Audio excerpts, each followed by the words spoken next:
सभी लोगों का आरबी जायसवाल यूट्यूब चैनल में हार्दिक स्वागत है। हम इस वीडियो में कक्षा 7 गणित प्रकाश के इकाई 4 रचनाएं के अभ्यास 4A के बारे में पढ़ेंगे, जो कि निर्णय नंबर 1 पे आधारित है। और इससे पहले कि अगर आप लोग हमारे यूट्यूब चैनल पर नए हैं, सब्सक्राइब नहीं किए हैं, तो जल्दी से सब्सक्राइब कर लीजिए और बेल आइकन को भी दबा लीजिए, जिससे आने वाले वीडियो का नोटिफिकेशन आपको मिलता रहे। और हाँ, अगर आपको लोगों को वीडियो पसंद आए तो लाइक और शेयर ज़रूर करें। अगर आप लोगों को हमसे कुछ पूछना है तो आप कमेंट बॉक्स में लिख दीजिए, हम तक वो मैसेज पहुंच जाएगी और हम उसकी जवाब देने की कोशिश करेंगे। तो आइए अब हम चलते हैं कक्षा 7 के अभ्यास 4A के पहले सवाल पर।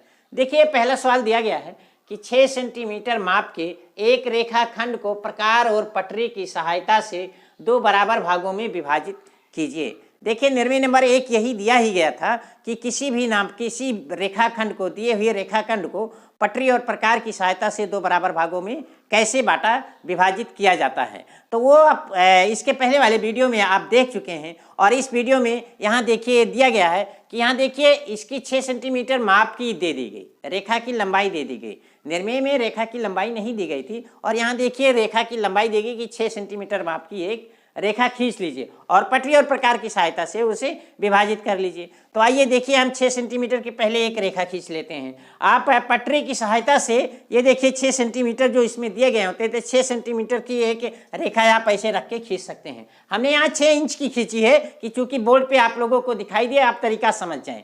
तो एक रेखा हमने ये खींच लिया, ए और बी, एक रेखा 6 सेंटीमीटर की आप कॉपी पे खींच लीजिए। उसके बाद आप प्रकार ले लीजिए और प्रकार में देखिए आप एक नुकीले सिरे को यहाँ रखेंगे, नुकीले सिरे को एक सिरे पे रखेंगे और आधे से ज़्यादा की त्रिज्या लेंगे और आधे से ज़्यादा की त्रिज्या लेंगे, ऐसे 2 चाप लगाएंगे। देखिए, आप चाहे अर्धवृत्त बनाएं, हमको मुख्य उद्देश्य है कि यहाँ ये देखिए इन दोनों को कटान बिंदु ज्ञात करना। आप चाहे अर्धवृत्त बनाएं यहाँ से यहाँ तक और यहाँ से यहाँ तक, और चाहे सिर्फ चाप लगा दिए। तो हमने यहाँ सिर्फ चाप लगा दिया, नुकीले सिरे को एक सिरे पे रखा और दूसरे पेंसिल वाले सिरे को एक यहाँ एक से एक यहाँ नाप लगाया। फिर देखिए उसी त्रिज्या का, त्रिज्या बदलनी नहीं चाहिए, हम यहाँ रख के दूसरे सिरे पे रख के और इसी चाप को काट दिया। देख रहे हैं कि चाप ये 2 जगह कट रहा है। फिर देखिए पटरी की सहायता से हमने ऐसे रख कर इन दोनों कटान बिंदुओं को ऐसे मिला दिया। इन दोनों कटान बिंदुओं को ऐसे डॉटेड लाइन आप मिला सकते हैं। अब मिला दीजिए तो अब देखते हैं कि ये देखिए इस दिए हुए रेखा को एक बिंदु पर काटता है, किसको हम कोई नाम दे देते हैं M।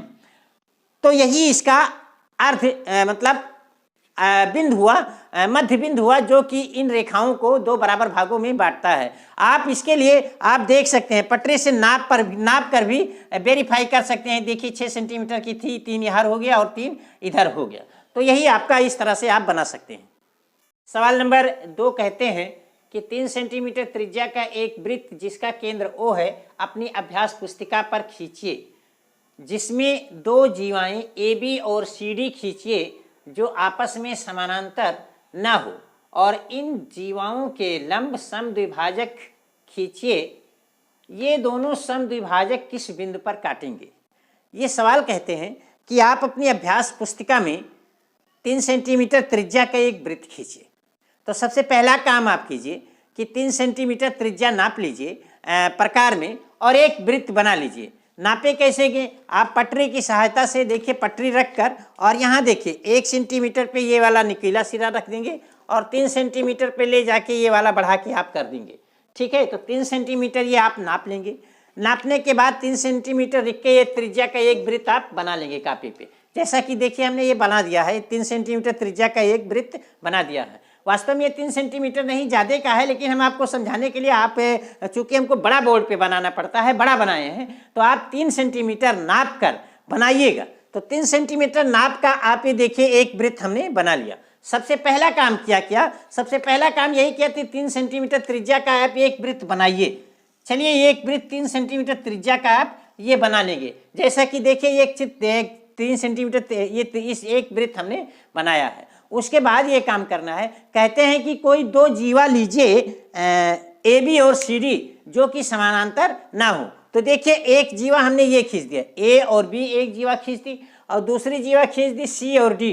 देखिए ये दोनों एक दूसरे के समांतर नहीं है। दूसरा काम हमने ये किया कि AB और CD 2 जीवाएं इसमें खींच दी। जीवा किसे कहते हैं? देखिए परिध से परिध परिध के एक बिंदु से परिध के दूसरे बिंदु पर जो रेखा मिलती है उसे जीवा कहते हैं, बशर्ते वो केंद्र से होकर ना जाए। अगर यही रेखा, यही जीवा केंद्र से होकर चली जाएगी तो वो व्यास बन जाएगी। बशर्ते वो केंद्र से होकर ना जाए और किसी भी दो बिंदु, परिध पर कोई भी दो बिंदु ले लीजिए, जैसे एक बिंदु हमने यहाँ ले लिया, एक बिंदु यहाँ ले लिया, दोनों को मिला दिया, ये जीवा हो गई। एक बिंदु यहाँ ले लीजिए, एक बिंदु यहाँ ले लिया, दोनों को मिला दिया, ये जीवा हो गई। एक बिंदु यहाँ ले लिया, एक बिंदु यहाँ ले लिया, दोनों को मिला दिया, ये जीवा हो गई। बशर्ते अगर ये केंद्र से होकर चली जाएगी तो ये व्यास हो जाएगी। तो सिर्फ शर्त ये है, दो जीवा हमने खींच ली, परिध के किन्हीं दो बिंदुओं को हमने ले लिया और फिर उस पर दो जीवाएँ खींच ली, ए बी और सी डी, दो जीवाएँ खींच ली।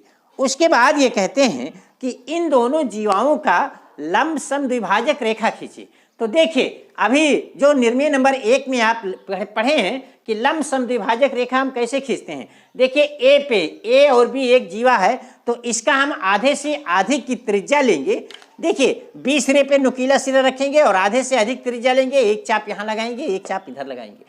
ठीक, फिर उसी त्रिज्या का ए पर हम रखेंगे और उसी त्रिज्या का जब इस चाप को और इस चाप को काटेंगे तो ये एक दूसरे को कहीं ना कहीं काटेंगे और फिर इसे हम पटरी की सहायता से इन दोनों बिंदुओं को, कटान बिंदुओं को मिला देंगे, तो जो कि इसका लंब समद्विभाजक रेखा होगी।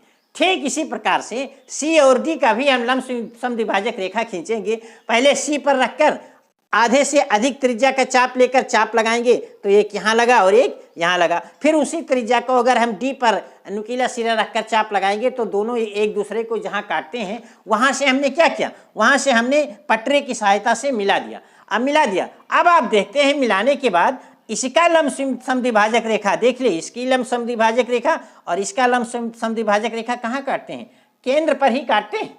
कहाँ काटते हैं, केंद्र पर ही काटते हैं। तो इस प्रकार से ये जान लीजिए कि किसी भी वृत्त में का चाहे जितनी जीवाएं ले जाए, चाहे वो समांतर हो चाहे न समांतर हो, चाहे वो छोटी हो चाहे बड़ी हो, अगर उसका हम लंब समद्विभाजक रेखा खींचेंगे तो वो सारे के जीवाओं के लंब समद्विभाजक रेखा केंद्र पर ही मिलेंगे। तो इसका उत्तर आपका हो जाएगा कि केंद्र ओ पर, इसका उत्तर आपका हो जाएगा केंद्र ओ पर। यही आपका उत्तर हो गया। देखिए, ये सवाल नंबर 3 कहते हैं कि 8 सेंटीमीटर माप के रेखाखंड को 4 बराबर भागों में बांटना है।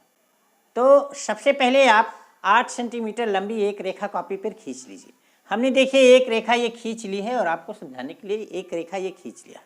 8 सेंटीमीटर के बजाय 8 इंच का हमने खींचा है, क्योंकि हमको बोर्ड पे बनाना है और बड़ा आपको दिखाई दे। तो आप 8 सेंटीमीटर नाप की एक रेखा खींच लेंगे। रेखा खींचने आप जानते हैं, देखिए 8 सेंटीमीटर की हमने ऐसे रख के और 8 सेंटीमीटर नाप का एक रेखा खींच ली। उसके बाद इस रेखा को हम ए और बी नाम दे देते हैं। अब आपको क्या करना है कि इस रेखा का आधा आधा करना है, यानी लंब समद्विभाजक रेखा खींचना है। तो जैसे अभी तक आपने लंब समद्विभाजक रेखा खींचा, कैसे, प्रकार की सहायता से। ये देखिए, यहाँ आप रखेंगे ए बिंदु पर रखेंगे और आधे से अधिक त्रिज्या लेकर एक चाप लगाएंगे, आधे से अधिक त्रिज्या दूसरा चाप इधर लगाएंगे।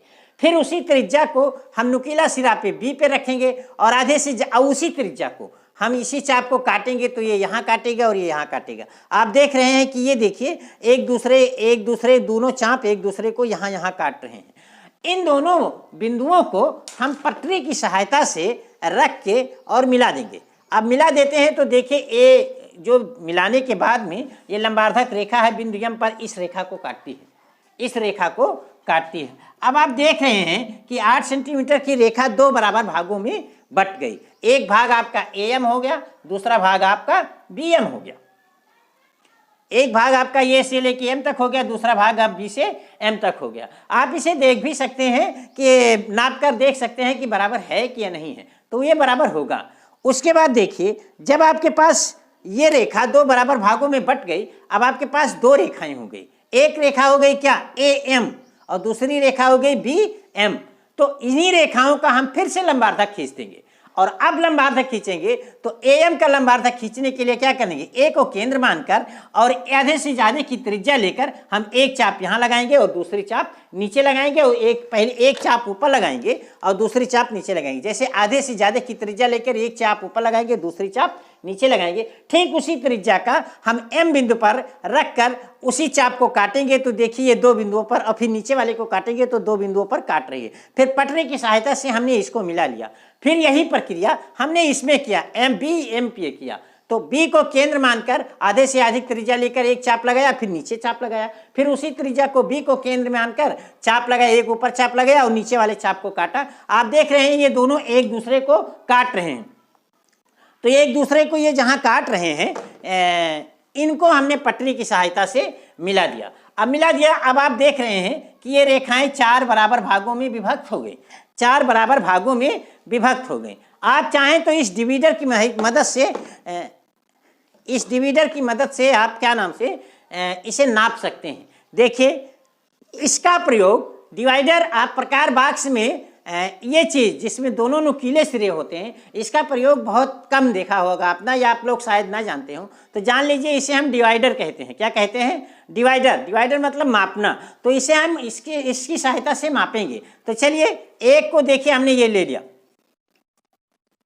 चलिए एक को नाप लिया। अब देखिए यही बराबर दूसरा है कि नहीं है, यही बराबर तीसरा है, यही बराबर चौथा है। मतलब ये देखिए चारों बराबर भाग हैं। एक को हमने नापा, फिर इसी के बराबर ये है, इसी के बराबर ये है और इसी के बराबर ये है। हमने नाप के भी देख लिया कि क्या नाम से ये रेखा 4 बराबर भागों में बट गई। एक रेखा, 2 रेखा, 1 2 3 4। तो इस प्रकार से आपका ये सवाल नंबर 1, सवाल नंबर 2 और सवाल नंबर 3 हो गए। अगर इन तीनों सवालों में आपको अगर कोई समस्या है तो कमेंट बॉक्स में हमें पूछ सकते हैं, और इसके बाद में हम सवाल नंबर 3 के आगे 4, 5, 6 आपको अगले वीडियो में देंगे, जिसका लिंक आपको हम इस वीडियो के ग्रुप में क्या नाम से डिस्क्रिप्शन बॉक्स में मिल जाएगा। इससे पहले कि अगर आप लोग को वीडियो पसंद आए तो लाइक और शेयर जरूर करें, और जो भी कोई समस्या हो आप कमेंट बॉक्स में हमसे पूछ सकते हैं। अब हम आपके साथ अभ्यास 4 के पार्ट 2 में, जिसमें सवाल नंबर 4, 5, 6 हल करेंगे, हम आपको साथ अगले वीडियो में मिलेंगे। तब तक के लिए धन्यवाद।